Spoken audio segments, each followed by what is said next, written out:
शुक्ला परिवार, दो भाई, उनके माता पिता और दोनों की पत्नियां। छोटी बहू यानी कि स्वाति अभी अभी शादी करके इस घर में आई थी और बड़ी बहू यानी कि सरला 6 साल से शुक्ला परिवार की सेवा कर रही थी।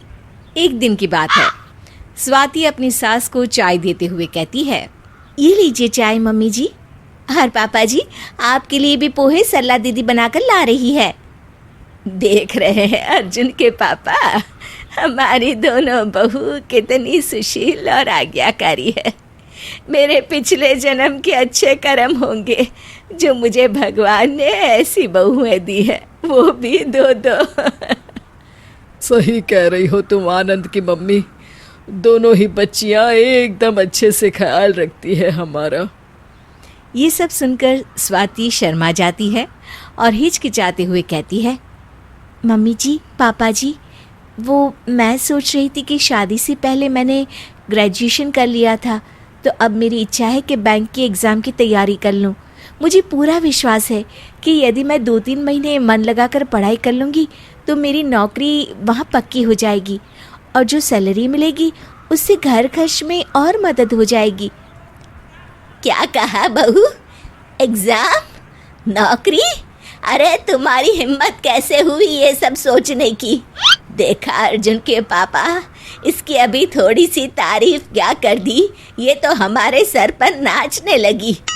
खबरदार बहू, यदि आज के बाद नौकरी की बात मुझसे निकाली तो शुक्ला परिवार में क्या मर्दों की कमी हो गई है जो बहू बेटियों से काम करवाएंगे? शर्मा जी को पता चलेगा तो वो क्या कहेंगे। और तुम महंगाई की चिंता मत करो, मेरे दोनों बेटों के होते हुए तुम्हें घर से बाहर जाने की कोई जरूरत नहीं है। ये सब सुन के सरला किचन से बाहर आ जाती है और स्वाति को रोता देख उसके पास जाकर कहती है, क्या हुआ मम्मी जी, ये क्यों रो रही है? अरे सरला, जरा देखो इसे, ये बैंक की एग्जाम देने की बात कर रही है। अरे समझाओ समझाओ इसे। शुक्ला परिवार में कभी किसी औरत ने घर के बाहर कोई काम नहीं किया, तुम तो बहुत अच्छे से जानती हो बड़ी बहू।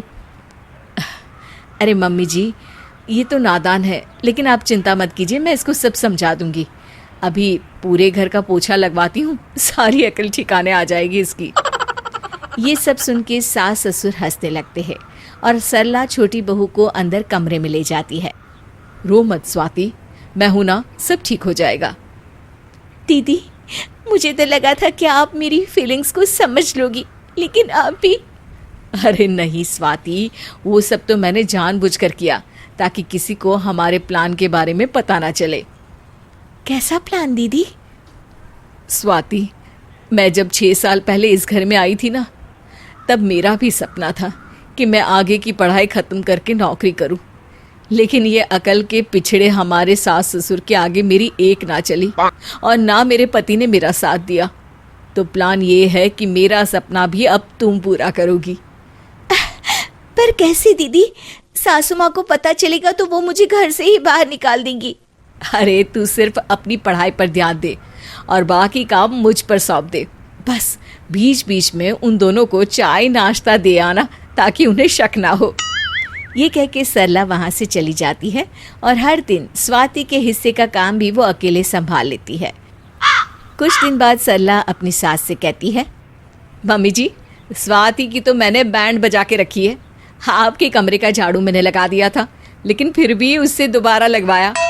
बाहर के आंगन की झाड़ू वापस से लगवाई। उसको काम करवा के इतना थका देती हूँ कि पढ़ाई और नौकरी की बात उसके दिमाग में भी नहीं आ सकती। ये सुन के सास खुश हो जाती है और इसके चलते चलते 2 महीने बीत जाते हैं। यही चलता रहता है। बीच बीच में सरला आकर सास के सामने स्वाति की बुराई कर देती। कल महारानी अपनी पढ़ाई के लिए कुछ किताबें लेने जा रही थी, मैंने बेसन पिसवाने भेज दिया। अब तो बेसन के पकोड़े बनवाएंगे, छोटी को पढ़ा के इज्जत के पकोड़े थोड़ी ना बनवाएंगे। सरला से सास बहुत खुश है। उन्हें लगता है कि सरला घर के संस्कार बचा लेगी, लेकिन सच तो ये था कि सरला ने बेसन पिसवाने के बहाने स्वाति को उसकी परीक्षा देने भेज दिया था। सास को राहत मिली थी कि परीक्षा की तारीख निकल गई, जबकि परीक्षा तो स्वाति ने दे भी दी थी। एक दिन स्वाति सुबह सास के चीखने की आवाज से उठ जाती है। आए हाय, अरे बहू का नाम और फोटो अखबार में आया है। अरे क्या कांड किया इसने, पहली बार किसी का नाम अखबार में आया। अरे नाम बदनाम हो जाएगा शुक्ला परिवार का। ससुर अखबार देखते हैं और कहते हैं, अरे कांड नहीं किया, नाम किया है। परीक्षा में पूरे प्रदेश में 5वें नंबर पर आई है बहू। घर के सब लोग वहां इकट्ठा हो जाते हैं। सास ससुर को छोड़ के सब तालियां बजाते हैं। अरे आज तो मिठाई आएगी घर में और बटेगी भी पूरे शहर में। अरे खबरदार, इसने हमें बिना बताए परीक्षा दी कैसे? स्वाति पहली बार अपने लिए कुछ कहती है। बहुएं हर रोज सास ससुर के घर में खुद को साबित करने के लिए परीक्षा देती रहती है और कभी पास नहीं हो पाती। आज जब मैंने बाहर परीक्षा देके उसको पास किया तो भी मैं फेल ही हो गई आपकी नज़रों में। ये सब सुन के स्वाति के सास ससुर को अपनी गलती का एहसास हो जाता है। वो कुछ नहीं बोलते और अपने कमरे में चले जाते हैं।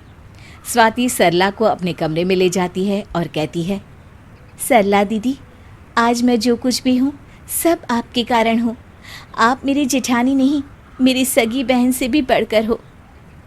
स्वाति नौकरी के लिए जाने लगती है और अखबार में बहू का नाम आने और उसको नौकरी मिलने से बाहर के लोग सास ससुर की तारीफ करते हैं। बस ये बातें काफ़ी हो जाती हैं सास ससुर के मान जाने के लिए।